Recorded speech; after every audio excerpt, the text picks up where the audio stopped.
नमस्कार दोस्तों, मेरा नाम राहुल। तो दोस्तों आज हम बात करने वाले हैं 11 जनवरी 2023 को जो आपका एसएससी जीडी का एग्जाम लिया गया था, उसके अंदर जितने भी मैथ क्वेश्चन पूछे गए थे, आज की इस वीडियो के अंदर हम उनके फुल डिटेल सॉल्यूशन हमारे बात करने वाले हैं। एंड दोस्तों आज की इस वीडियो के अंदर हम आपके शिफ्ट फर्स्ट के अंदर बात करने वाले हैं कि शिफ्ट फर्स्ट के अंदर जितने भी मैथ क्वेश्चन पूछे गए थे, आज की इस वीडियो के अंदर हम उनका सोल्यूशन करेंगे। इससे पहले भी हमने आपके एसएससी जीडी की जो आपके 10 जनवरी की जितने भी एग्जाम की शिफ्ट ली गई थी, उनका सोल्यूशन हमारे द्वारा करवा दिया गया है। अगर आपने उसको अब तक नहीं देखा तो उसको देख लेना। आपको इसी चैनल की प्ले में अब तक के हमारे जितने भी आंसर के हमने करा रखी है, उनकी वीडियोस आपको मिल जाएगी। आपको उसके अंदर कोई दिक्कत नहीं आने वाली है। तो आज की इस वीडियो को भी हम स्टार्ट करते हैं। अभी तो आपको ये वीडियो अच्छी लगे एंड दोस्तों अगर आपको ये वीडियो पसंद आए तो दोस्तों आप जो है इस वीडियो को लाइक जो करें, दोस्तों चैनल को सब्सक्राइब जो करें। ठीक है, सबसे पहला क्वेश्चन आपसे पूछा गया था कि यदि मशीन ए और बी क्रमशः 9 घंटे और 12 घंटे में 1100 यूनिट का उत्पादन करती है, तो मशीन ए और बी इस नियत दर पर एक साथ काम करते हुए कितने घंटे में 1100 यूनिट का उत्पादन करेगी, वो आपसे पूछ रहा था। किस प्रकार सॉल्व करोगे?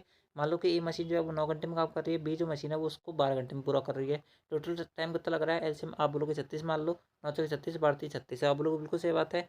अगर दोनों यहाँ पर एक साथ काम करेंगे तो इस 36 काम को टाइम में पूरा कर लेंगे। आप लोग 36/7 टाइम में कंप्लीट कर लेंगे, जो कि हमारा करेक्ट आंसर होगा। बात करें यहाँ पर 1100 यूनिट का हमने क्यों यूज़ नहीं लिया, क्योंकि 1100 यूनिट का अगर हम यूज़ लेते हैं तो भी ये सेम ही आंसर आएगा, क्योंकि दोनों तरफ 1100 यूनिट के बारे में ही बात कर रहा है। तो इस कारण से हम जो है इस प्रकार से भी आंसर इसका लगा सकते हैं। तो ऑप्शन जो पहला होगा वो इस प्रकार से करेक्ट होगा। ठीक है, अगला अगला क्वेश्चन आपसे बोल रहा है कि एक क्लब में 90 महिला सदस्य और 60 पुरुष सदस्य है। यदि महिलाओं की औसत आयु 35 है, पुरुष की कितनी है, तो पूरे क्लब की औसत आयु क्या है? देखो 90 की कितनी है, आप बोलोगे यहाँ पर 35 है। 60 की कितनी है, आप बोलोगे 45 है। अगर ये ऊपर वाले कट रहे तो उनको काट दो, ये 2:3 में कट रहे हैं। आप लोग बिल्कुल सही बात है, अपनी मर्जी से कोई सी भी आप यहाँ पर रेशियो मान सकते हो। मैं 40 मान के चल रहा हूँ। ठीक है, 40 मारूंगा तो ये 5 कम है। आप लोग यहाँ पर ये 5 ज़्यादा है। 5 × 3 करूँगा तो माइनस का 15 आएगा। 5 × 2 करूँगा तो यहाँ पर 10 आएगा। कितना यहाँ पर इन दोनों को आपस में जोड़ूंगा तो माइनस का 5 बचेगा। माइनस का 5 किस में बचेगा? आप बोलोगे यहाँ पर 5 के अंदर बचेगा। तो यहाँ पर कितना बचेगा? आप बोलोगे माइनस का 1 बचेगा। और माइनस के 1 को अगर मैं 40 में से घटाऊंगा तो कितना आएगा? आप लोग यहाँ पर 39 आएगा। तो ऑप्शन जो आपको फोर्थ होगा वो करेक्ट होगा। ठीक है, जितने भी मैं आपको सोल्यूशन बताऊंगा वो इस हिसाब से, इस थिंकिंग से बताऊंगा कि आपने पूरा सिलेबस आपने जो है पूरा सिलेबस पढ़ रखा है। दोस्तों में आपको आप जो है जस्ट यहाँ पर रिवीजन कर रहे हो। ठीक है, इस बात को ध्यान रखना, नहीं तो आपको यहाँ पर थोड़ा सा दिक्कत आएगी अगर आप यहाँ पर बिगनर हो एंड दोस्तों आप डायरेक्ट यहाँ पर सॉल्यूशन देखने आए हो। अगला क्वेश्चन आपसे बोला है कि व्यक्ति पहले दिन पर 6 घंटे 240 किलोमीटर, दूसरे दिन में 8 घंटे 360 किलोमीटर और तीसरे दिन पर 6 घंटे में 450 किलोमीटर दूरी पूरी करता है। तीनों दिन में उसकी औसत गति क्या होगी? कुछ नहीं करना। औसत जो दूरी है वो आपसे पूछा है, कुछ नहीं करना। आपको पता होना चाहिए यहाँ पर कि अगर आपको यहाँ पर प्रति घंटे की औसत दूरी निकालनी है, तो आपको जितने भी आपकी दूरी उसने कवर की है और जितने भी घंटे के अंदर किए टोटल, उसका भाग दे तो बस आपका आंसर हो जाएगा। बात करें 240 + 360 कितना हो जाएगा? आप बोलोगे यहाँ पर 600 हो जाएगा। 600 के अंदर अगर मैं 450 जोड़ूंगा तो कितना आ जाएगा? 1050 आ जाएगा। आप बोलोगे बिल्कुल सही बात है। ये टोटल 1050 किलोमीटर का यहाँ पर इसने तय किया। आप बोलोगे यहाँ पर 6 घंटे के अंदर, 8 घंटे के अंदर और 6 घंटे के अंदर। ठीक है, 6 और 6 12, 12 8 कितने होता है? 20 घंटे में तय किया। आप बोलोगे बिल्कुल सही बात है। इसको काटेंगे कितनी बार कटेगा? आप बोलोगे 52.5 बार कटेगा। तो यही हमारा आंसर है, 52.5 किलोमीटर उसकी ने प्रति घंटे यहाँ पर ऑन एन एवरेज यहाँ पर क्या किया उसने यहाँ पर कवर किया है डिस्टेंस। आप बोलोगे बिल्कुल सही बात है। ठीक है, बस आपको यहाँ पर सॉल्व करना था इस प्रकार। इसने एक एयर कंडीशनर 46,875 रुपये में खरीदा। इसके मूल्य में 8% वार्षिक वार्षिक दर से यहाँ पर मूल्य आज हो रहा है, यानी कि कमी हो रही है। तो 3 वर्ष बाद एयर कंडीशनर की कीमत क्या होगी? देखो 46,875 रुपये का उसका क्या है, प्रेजेंट टाइम में कीमत है। अगर 8% हर साल वो घट रहा है, ठीक है, तो हर साल इतना घटेगा। आप लोग को बिल्कुल सही बात है, 92/100, 92/100 और 92/100। ठीक है, आप लोग को बिल्कुल सही बात है। अब आपके पास दो मेथड है, या तो आप इसको पूरा सॉल्व कर लो, या फिर आप जो है यहाँ पर 23 का मल्टीपल देख लो। जो भी आंसर 23 का मल्टीपल होगा वो आपका आंसर होगा। मैं जो है यहाँ पर क्या कर रहा हूँ, मैं आपको पूरी कैलकुलेशन करके बता देता हूँ। 25 चौके 100 होता है, 25 से काट लो, जिससे आपको यहाँ पर सारी क्लियरिटी आए। ठीक है, 25 से काटूंगा कितनी बार कटेगा? 25 से कम 25, 25 में 4 गए तो 21, 21 में यानी कि 218 बच गया। 25 8 200 होता है, कितना बचेगा? 18 बचेगा। 175, 175 यानी कि 7 बार। उसके अंदर कितना बचेगा? 125 5 बार। ये इतनी बार कटेगा 25 से। अब इसको यहाँ पर और काट लो, 25 चौके 100, उसके अंदर कितनी बार कटेगा? 25 7 175 होता है, 25 बन जाए 125 होता है। अब इसको और काट लो, 4 बार कटेगा, 3 बार कटेगा। ठीक है, अब इसको काट लो, यहाँ पर 23 चौक 92 होता है, 23 चौक 92 होता है, 23 चौक 92 होता है। 23 का क्यूब इंटू 3 कर लो। ठीक है, अब जो है मैं यहाँ पर पूरा सॉल्व नहीं करूँगा, मैं क्या करूँगा यहाँ पर यूनिट डिजिट चेक कर लूँगा, क्योंकि यूनिट डिजिट सबके अलग अलग है। 3 × 3 करूँगा तो कितना आएगा? 9 आएगा। 9 × 3 करूँगा तो कितना आएगा? 27 आएगा। 27 × 3 करूँगा तो कैसे आएगा? यानी कि यूनिट डिजिट जो भी होगा वो आंसर में क्या आएगा? आप बोलोगे 1 आएगा। तो एक जिसके भी लास्ट में ऑप्शन के, वही हमारा आंसर होगा। तो एक के ऑप्शन के अंदर, ऑप्शन थर्ड के अंदर यही आंसर है। ठीक है, अगला अगला क्वेश्चन आपसे बोल रहा है कि प्याज के मूल्य में 25% की वृद्धि करने के बाद में एक महिला 200 रुपये में 5 किलो कम खरीद सकते हैं, तो प्याज का बढ़ा हुआ मूल्य क्या होगा? किस प्रकार सॉल्व करोगे? देखो 25% की वृद्धि हुई है उस यानी कि उस प्याज की कीमत में। आप बोलोगे बिल्कुल सही बात है। 25% से उसको कितने का प्रॉफिट यहाँ पर लॉस हो रहा है, आप बोलोगे 5 किलो प्याज का लॉस हो रहा है। आप इस प्रकार समझ सकते हो। अगर उसके अंदर पूरी 100% वृद्धि हो जाती तो उसको यहाँ पर कितने का लॉस होता, आप लोग यहाँ पर 20 किलो का लॉस होता। आप लोग बिल्कुल सही बात है। अब कुछ नहीं करना, इस 20 किलो का भाग आप जो है 200 किलो के अंदर दे दो, 200 रुपये के अंदर दे दो, आपका आंसर आ जाएगा। ठीक है, तो 10 रुपये उस प्याज की कीमत क्या होगी, बड़ी होगी। इस प्रकार सॉल्व करना था। अगला क्वेश्चन आपसे बोल रहा है कि यदि किसी अनुपात में प्रथम और चतुर्थ का जो गुणनफल है वो इतना है, द्वितीय और तृतीय का गुणनफल इतना है, तो एक्स की वैल्यू ज्ञात करो। देखो अनुपात है, प्रथम और चतुर्थ का गुणनफल देखो A/B, ठीक है, C/D, ये दे रखा है आपको बस। पहले और चौथे का गुणनफल यानी कि क्या दे रखा है, एक्स और वाई। ठीक है, बराबर में क्या दे रखा है, BC दे रखा है। अब एक्स और वाई यानी कि पहला और चौथे का गुणनफल 70 दे रखा है। B और C इसकी वैल्यू 3.5x दे रखी है। तो एक्स की वैल्यू कितनी आएगी, आप बोलोगे 20 आएगी। बस यही आंसर निकालना है। तो ऑप्शन जो पहला होगा वो करेक्ट होगा। अगला अगला क्वेश्चन आपसे बोल रहा है कि एक शंकु है जिसकी त्रिज्या 5 सेंटीमीटर है, इसकी त्रिज्या कुछ आती है, तो कुल पृष्ठीय क्षेत्रफल क्या होगा। कुल पृष्ठीय क्षेत्रफल क्या होता है शंकु का, आप लोग यहाँ पर पाई R+L ये होता है। आप लोग बिल्कुल सही बात है। अब देखो यहाँ पर शंकु की रेडियस है L भी दे रखी है, तो पाई की वैल्यू 22/7, आर की वैल्यू कितनी आएगी 5, और 5 + 16 21, ये आएगा 7 की 21, 5 की 15, 15 इंटू 22 करूँगा तो कितना आएगा, देखो 22 इंटू 15 करूँगा तो कितना आएगा, 330 आएगा। ठीक है, तो ऑप्शन जो सेकंड होगा वो करेक्ट होगा। अगला कितने वर्षों में 800 रुपये की धनराशि 10% वार्षिक ब्याज दर से इतनी हो जाएगी यदि ब्याज अर्धवार्षिक रूप से सृजित होता है। कितना होता है, अर्धवार्षिक रूप से सृजित होता है, यानी कि रेट ऑफ इंटरेस्ट क्या हो जाएगी, आप लोग आधी हो जाएगी, और जो आपके यहाँ पर टाइम होगा वो क्या हो जाएगा, आप लोग दुगना हो जाएगा। बात करें ऑप्शन की, तो 800 रुपये की आपके यहाँ पर क्या था, आप बोलोगे प्रिंसिपल था, अमाउंट क्या हो रहा है, आप बोलोगे यहाँ पर 926.1 हो रहा है। आप बोलोगे बिल्कुल सही बात है। पॉइंट अगर मैं उड़ाऊंगा तो यहाँ पर कितना हो जाएगा, आप बोलोगे यहाँ पर 8,000 हो जाएगा, और यहाँ पर कितना हो जाएगा 9,261 आ जाएगा। बात करें कितने साल में हो जाएगी, अगर आप इसके अंदर बात करें तो यहाँ पर ऑप्शन के अंदर बात करें तो अगर यहाँ पर ये जो आपको रेट दे रखी है वो क्या दे रखी है, आधी दे रखी है। अगर मैं इसका दुगना करूँगा तो कितना आएगा, आप लोग यहाँ पर 1.5 का दुगना 3 साल। अगर एक क्यूब रूट बन रहा है क्या पूरा पूरा, आप बोलोगे यहाँ पर क्यूब रूट तो बन रहा है, तो यही हमारा आंसर होगा। बस इसके अंदर देखो 10% की ब्याज भी आपको मिल गई। ठीक है, 10% की ब्याज भी आपकी सेटिस्फाई हो गई यहाँ पर ऑप्शन के अंदर। एंड दोस्तों आपका यहाँ पर जो आंसर है वो भी सेटिस्फाई हो गया, तो पहले ऑप्शन ही करेक्ट है। ठीक है, आपको पूरा सॉल्व करने की जरूरत ही नहीं है। अगला अगला क्वेश्चन आपसे बोल रहा है कि A और B मिलकर किसी काम को यहाँ पर 50 घंटे में पूरा कर सकता है, B और C मिलकर उसको 75 घंटे में पूरा कर सकता है, C और A मिलकर उसको 25 घंटे में कर सकता है। जब एक साथ मिलकर काम करे तो कितने घंटे में पूरा कर लेंगे, 25, 75 और 25। इसका एलसीएम कितना आएगा, 75 दूना 150 होता है, तो 150 ले लो एलसीएम। 25 6 की 150 होता है, 75 दूना 150 होता है, और 50 थी 150 होता है। अगर देखो अगर मैं अब इन सबकी एफिशिएंसी जोड़ूंगा तो यहाँ पर दुगनी आएगी एफिशिएंसी, आप लोग बिल्कुल सही बात है। तो इसकी आधी आएगी इन सबकी टोटल एफिशिएंसी, आप लोग बिल्कुल सही बात है। तो A B C की टोटल एफिशिएंसी कितनी आएगी, 6 और 5 11, 11/2 आएगी। कितनी आएगी, आप बोलोगे 11/2 आएगी। 11/2 एफिशिएंसी से 150 काम करना है, कितना टाइम लगेगा, देखो 150 काम करना है, कितनी की एफिशिएंसी से, 11/2 की एफिशिएंसी से 2 पड़ जाएगा, तो यहाँ पर कितना आ जाएगा, 300/11 आ जाएगा। यही आंसर है, ऑप्शन फोर्थ करेक्ट है। अगला 14 सेंटीमीटर ऊंचाई वाले लंबवतीय बेलन का वक्र परिक्षेत्र क्षेत्रफल इतना है, तो बेलन का आधार का व्यास क्या होगा। देखो बेलन का वक्र परिक्षेत्र क्षेत्रफल क्या होता है, आप बोलोगे यहाँ पर 2πr/h होता है। ठीक है, इतना होता है, आप लोग बिल्कुल सही बात है। 2 की जगह 2 रख दो, 22/7 की जगह 22/7 रख दो, आर की वैल्यू हमें निकालनी है। एच बराबर क्या दे रखा है, 110। एच की वैल्यू दे रखी है आपको यहाँ पर क्या दे रखी है, 114 दे रखी है। सॉल्व कर लो, आपका आंसर हो जाएगा। यहाँ पर क्या करो, आप यहाँ पर इसको 2 बार कट लो। ठीक है, यहाँ पर बाई पंजी 110 होता है, तो कितना बचेगा, यहाँ पर आर की वैल्यू कितनी बचेगी, आप बोलोगे यहाँ पर 5/4 बचेगी। कितनी बचेगी, 5/4 बचेगी। और आपसे पूछ रहा है ब्यास क्या होगा, आपको पता होना चाहिए कि डायमीटर जो होता है वो 2 गुना होता है रेडियस का, 2 इंटू क्या करूँगा 5/4 करूँगा। ये पर ये 2 बार कट गया, 5 का अंदर अगर मैं 2 का भाग दूंगा तो कितना आएगा, आप बोलोगे 2.5 आएगा। तो ऑप्शन जो पहला हुआ वो करेक्ट होगा। ठीक है, अगला दो संख्या है जिनके बीच का अंतर उनके योग का 15% है, तो छोटी संख्या और बड़ी संख्या का यहाँ पर अनुपात क्या होगा। देखो दो संख्या है जिनके बीच का अंतर जो है उसके योग का 15% है। मान लेता हूँ दोनों संख्याओं का जो योग है वो कितना है, x है। दोनों संख्याओं का जो अंतर है उसका यहाँ पर योग का 15% है, यानी कि इसका कितना है 15% है। 15% की वैल्यू बोले तो हाँ 3/20 है। कितना है, 3/20 है। ठीक है, 3/20 है।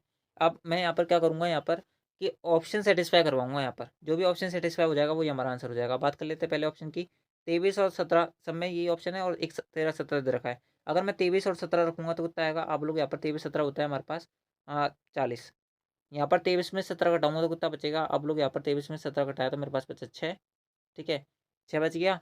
लेकिन दोस्तों अगर मैं थोड़ा सा ध्यान नहीं दिया, यहाँ पर ऑप्शन के अंदर ही हमारा आंसर निकल जाता है। देखो किस बार से निकलेगा, आपसे पर पूछ रहा है छोटी संख्या और बड़ी संख्या का अनुपात। तो जो भी अनुपात होगा उसके अंदर अंश के अंदर हमेशा क्या आएगी, छोटी संख्या आएगी, क्योंकि क्वेश्चन के अंदर छोटी संख्या पूछ रहा है। तो ये वाला आंसर होगा नहीं, ये वाला भी आंसर नहीं होगा। अब बच गया आपके पास ये दो ऑप्शन। अब इनको चेक करना है। अब देखो छोटी संख्या में यहाँ पर क्या मान रहा हूँ, आप लोग यहाँ पर बी मान रहा हूँ, और बड़ी संख्या का मान रहा हूँ ए मान रहा हूँ। तो अब सॉल्व करता है इसको। यहाँ पर 6 बच गया। आप लोग बिल्कुल सही बात है, 6 जो है वो 40 का 15% है क्या, आप बोलोगे बिल्कुल है। किस प्रकार से सॉल्व करोगे, 40 इंटू 15/100 कर लो ना यार।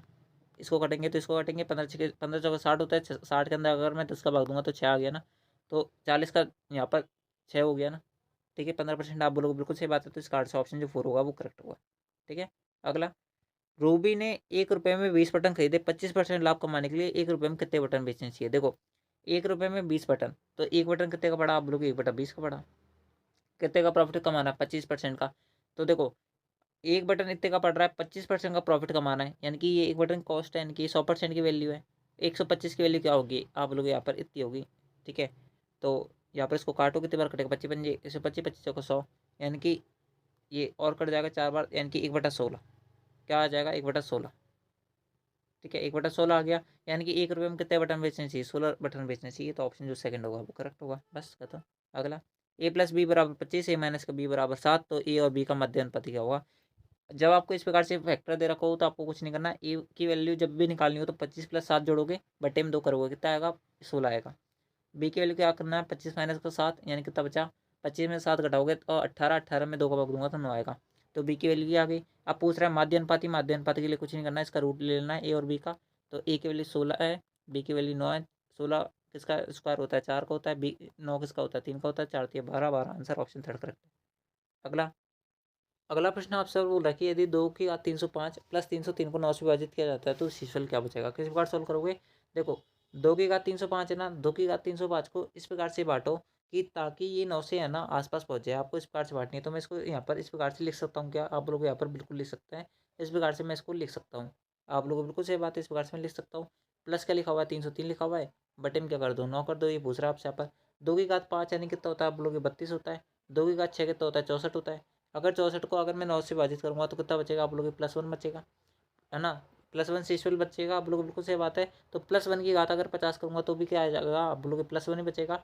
अगर 32 के अंदर 9 का भाग दूंगा तो कितना शेषफल बचेगा, आप लोग 4 शेषफल बचेगा। लेकिन ये नेगेटिव सेंस में आएगा क्योंकि 4 का मैं, आप लोग बिल्कुल सही बात है। तो 4 इंटू -1 यानी कितना आ जाएगा, -4 आ जाएगा। आप लोग बिल्कुल सही बात है। यहाँ पर कितना आ गया, -4 आ गया। प्लस कीजिएगा, प्लस 303 में अगर 9 का भाग दूंगा कितने बढ़ जाएगा, 9 3 27, 3 3 बचेगा, 9 चौक 36 होता है, 9 3 27 होता है। ठीक है, 9 3 27 कितना बचेगा, 6 बचेगा। लेकिन किसके अंदर बचेगा, आप लोगों के प्लस के अंदर बचेगा। तो अगर इन दोनों को सॉल्व करूँगा तो कितना आएगा, आप लोगों के प्लस का 2 आएगा, जो करेक्ट आंसर है ऑप्शन पहला। ठीक है, अगला। अगला क्वेश्चन आपसे बोल रहा है कि एक वस्तु का अंकित मूल्य जो है वो 1 लाख रुपये था, लेकिन दुकानदार ने 20% और 10% की दो और ही छूट दी, तो अंततः उस वस्तु को कितने रुपए में बेचना है। देखो 20% और 10% की एक समतुल्य छूट दी है, मतलब समतुल्य छूट का फॉर्मूला क्या होता है, 20 + 10 30, 30 माइनस क्या करूँगा, 2 करूँगा, 28% छूट दे दी। 1 लाख रुपये पे अगर 28% छूट दोगे कितने में बेचोगे सामान, आप बोलोगे यहाँ पर 1 लाख माइनस का 28,000 यानी कि 72,000 में। ठीक है, ऑप्शन सेकंड करेक्ट होगा। बेसिक सा क्वेश्चन था। अगला, अगला क्वेश्चन आपसे बोल रहा है कि रॉबिन किसी दूरी का 1/4 भाग जो है वो 20 किलोमीटर की चाल से, अगला 1/4 भाग जो है वो 10 किलोमीटर की चाल से, और शेष भाग जो है वो 80 किलोमीटर की चाल से तय करता है, तो संपूर्ण दूरी में रॉबिन की औसत चाल क्या होगी, वो आपसे पूछ रहा है। मान लो कि रॉबिन जो है वो 4 किलोमीटर की डिस्टेंस कवर करता है। पहले ही 1/4 भाग यानी कि 1 किलोमीटर जो है वो 20 किलोमीटर प्रति घंटे की चाल से, यानी कि उसकी उसकी जो डिस्टेंस यानी कि उसका जो टाइम लगा हुआ वो इतना लगा होगा, आप लोग बिल्कुल सही बात है। अगला 1/4 भाग यानी कि एक किलोमीटर, अगला जो 1 किलोमीटर है वो उसने यहाँ पर 10 किलोमीटर की स्पीड से निकाला है, आप लोग को बिल्कुल सही बात है। और शेष जो है यानी कि शेष जो है वो कितना है, आप लोग 2 किलोमीटर है। तो 2 किलोमीटर जो है उसने यहाँ पर 80 की स्पीड से तय करा है। तो आपसे बोला जा रहा है कि संपूर्ण दूरी के दौरान उसकी औसत चाल क्या होगी। संपूर्ण दूरी का औसत चाल क्या होती है, आप लोग total distance upon total time. Total distance कितनी है, आप लोग 4 है। टोटल टाइम कितना लग रहा है, आप लोग यहाँ पर 1/20 प्लस 1/10 प्लस 2 यहाँ पर 80, आप लोग बिल्कुल सही बात है। बस इसको सॉल्व कर लो, आपका आंसर आ जाएगा।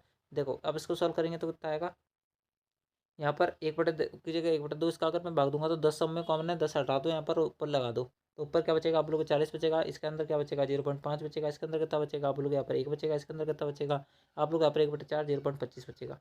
कितना आ गया, आप लोग को 1.75 आ गया, 1.75 आ गया। अब इसको हटाऊंगा तो मैं यहाँ पर कितना आ जाएगा, 2 जीरो हो जाएगा। 25 चौके 100 होता है, 25 सत्ते 175 होता है, 4 चौक 16 इनकी 160 बता 7 आ गया कि नहीं आ गया, आ गया। 160/7 कितने बार कटेगा, 7 दूनी 14, 7 दूनी 14। ठीक है, कितना बचेगा आपके पास यहाँ पर, 6 जीरो बचेगा, 7 और 56, तो 22.8 का अप्रॉक्स आंसर आएगा, ऑप्शन 4 करेक्ट है। ठीक है, अगला क्वेश्चन आपसे बोला है कि 4 अंकों की सबसे बड़ी संख्या और सबसे छोटी संख्या के बीच का अंतर ज्ञात करो जो 36 और 48 से पूर्ण रूप से विभाजित है। कुछ नहीं करना, मैं सबसे स्मार्ट अप्रोच बता रहा हूँ, इससे ज़्यादा इसकी स्मार्ट अप्रोच नहीं होगी और इससे ज़्यादा कम टाइम में ये क्वेश्चन सॉल्व नहीं कर सकते आप। ठीक है, आपको कुछ नहीं करना।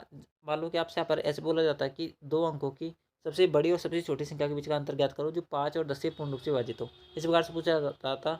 तो 2 अंकों की सबसे छोटी संख्या 10 होती, 2 अंकों की सबसे बड़ी संख्या 99 होती। इसके 5 और 10 से पूर्ण रूप से विभाजित होने वाली संख्या पूछनी थी। तो देखो 99 पूर्ण रूप से विभाजित नहीं होगा 5 और 10 से, कौन सा होगा इससे कम छोटी संख्या जो पूर्ण रूप से यहाँ पर किसी विभाजित है 5 और 10 से, आप बोलोगे 9 होती, 90 होती। आप लोग बिल्कुल सही बात है, 10 जो है वो 5 से विभाजित है और 10 से विभाजित है, आप लोग बिल्कुल सही बात है। अगर मैं इनके बीच का अंतर निकालूंगा तो 80 आएगा, और 80 जो आएगा अंतर जो आएगा वो भी 5 और 10 से विभाजित होगा, आप लोग बिल्कुल सही बात है। तो इसी प्रकार से 36 और 48 से विभाजित, अगर मैं दोनों संख्याओं के बीच में अंतर निकालूंगा तो जो अंतर आएगा वो भी 36 और 48 से पूर्ण रूप से विभाजित होना चाहिए। आप लोगों को बिल्कुल सही बात है। ठीक है, अब बात करें 36 के अंदर, तो 36 के अंदर क्या छुपा दिख रहा है आप लोग, यहाँ पर 9 और 4 छुपा दिख रहा है, आप लोगों को बिल्कुल सही बात है। बात कर लेते हैं ऑप्शन की जो 9 और 4 से विभाजित है। तो पहले ऑप्शन के अंदर बात करते तो दोस्तों पहला जो ऑप्शन है वो 9 से विभाजित नहीं है। बात करें दूसरे ऑप्शन की, तो दोस्तों दूसरा ऑप्शन जो है वो 9 से विभाजित है क्या, 8 और 2 10, 10 और 9 19, 19 और 8 कितना होता है आप लोग 27 होता है, 19 8 27 होता है, तो ये 9 से विभाजित है। बात करें 4 से विभाजित है क्या, 4 दूनी 8, 4 और 16, यानी कि ये विभाजित नहीं होगा, तो इसका आंसर नहीं होगा। बात करें यहाँ पर ऑप्शन थर्ड की, तो ऑप्शन थर्ड के अंदर 4 9 से विभाजित है क्या, अब लोग यहाँ पर 9 से तो विभाजित है। बात करें 4 से, तो 4 से विभाजित है। बात करें यहाँ पर ऑप्शन 4 की, तो क्या 9 से विभाजित है क्या, आप लोग यहाँ पर 16 2 18 9 से तो विभाजित है। बात करें 4 से, तो 4 से विभाजित है क्या, आप लोग 4 से तो विभाजित है। तो ये 2 ऑप्शन आपके यहाँ पर आंसर हो सकता है प्रेजेंट टाइम में। बात करें 48 की, 48 के अंदर क्या छुपा दिख रहा है आप लोगों को, 16 और 3 छुपा दिख रहा है। जो संख्या 9 से विभाजित है वो 3 से विभाजित होगी, ऑब्वियसली बात है। बात करें 16 का, 16 के अंदर भाग देकर देख लो, ऑप्शन जो है आपका 16 से विभाजित हो जाएगा, वो आपका यहाँ पर क्या हो जाएगा, आंसर हो जाएगा। बात करें 8928 की, अगर इसके अंदर 16 का भाग दूंगा तो कितने बार जाएगा, 16 पंजे 80, कितना बचेगा आप लोग की 9 2 बचेगा, 16 पंजे 80 होता है, उसके बाद में 128 बचेगा, 128 के अंदर 16 का भाग जाता है, यानी कि ये वाला आंसर है। बात करें ऑप्शन 4 की, तो दोस्तों आप जो है इसके अंदर भी भाग देकर चेक कर सकते हो। बात करें 16 पंजे 80, 8 9 बचेगा, यहाँ पर 89 नया नंबर बनेगा, 16 पंजे 80, फिर 92 बचेगा, 92 के अंदर 16 का पूरा भाग नहीं जाएगा, तो इसका आंसर नहीं होगा बच्चा, ऑप्शन थर्ड ये करेक्ट आंसर है। ठीक है, अगला क्वेश्चन आपसे बोल रहा है कि एक वस्तु का जो अंकित मूल्य है वो 2000 रुपये था, लेकिन दुकानदार ने 20% छोड़ दी और उसने अंततः इस वस्तु को बेच दिया, तो कितने रुपये में बेचा, आपसे पूछा है। देखो 2000 रुपये की आपका अंकित मूल्य था, 20% छोड़ दिया, यानी कि कितने के छोड़ दी होगी, आप बोलोगे 400 रुपये की छोड़ दी होगी, तो 1600 आंसर है। ये तो मौजवानी क्वेश्चन हो जाएगा। अगला, एक कुर्सी जो है वो 800 रुपये में खरीदी, 1700 रुपये में बेचा जाती है, तो लाभ प्रतिशत ज्ञात करो, कितने का आपको मुनाफा होगा। 1700 नहीं है, सॉरी, यहाँ पर 1100 लिखा हुआ है, ऊपर ये वाटर मार्क आ रहा है, इस कारण से ऐसा दिख रहा है। 800 रुपये की चीज़ अगर आप 1100 में बेचोगे, कितने का प्रॉफिट, आप बोलोगे 300 का प्रॉफिट है, कितने पर होगा, आप बोलोगे 800 पर होगा, इंटू 100 कर दो। 2 0 से 2 0 कट गया, 8 से काटोगे कितने बार कटेगा, 8 से 24, 3 वाला एक आंसर होगा, तो 3 वाला आंसर है, 4 वाला आंसर होगा नहीं, पूरा भाग जाएगा नहीं, तो ये वाला आंसर होगा नहीं। बात करें आप इसका भाग दे देंगे तो 6 0 बचेगा, 8 7 56 होते हैं, तो 37% का राउंड आंसर आएगा, तो ऑप्शन जो पहला हुआ वो करेक्ट होगा। अगला, एक व्यक्ति जो है वो 600 किलोमीटर की दूरी 50 किलोमीटर प्रति घंटे की चाल से तय करता है, 100 किलोमीटर की दूरी 100 किलोमीटर प्रति घंटे की चाल से, और अंत में जो है 50 किलोमीटर की दूरी 25 किलोमीटर प्रति घंटे की चाल से तय करता है, तो उसकी औसत चाल पूछ रहा है, कुछ नहीं करना, total distance upon total time लगाना है। 600 kilometre plus 100 kilometre plus 50 kilometre कितना आ जाएगा, आप लोग यहाँ पर 750 आ जाएगा, आप लोग बिल्कुल सही बात है।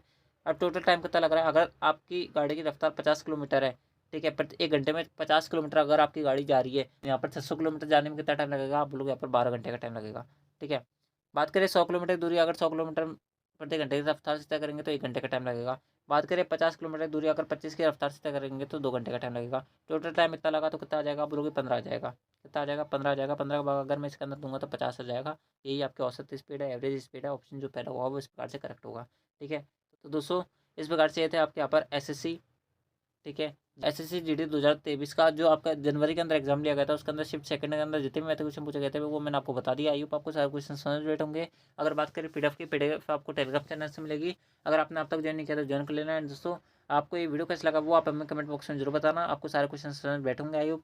तो दोस्तों आज की वीडियो के अंदर बस इतना ही, मिलता है आपके नेक्स्ट आंसर की वाली वीडियो के अंदर। जब तक लिए जय हिंद, जय भारत, जय Hindustan. Thanks for watching, thank you.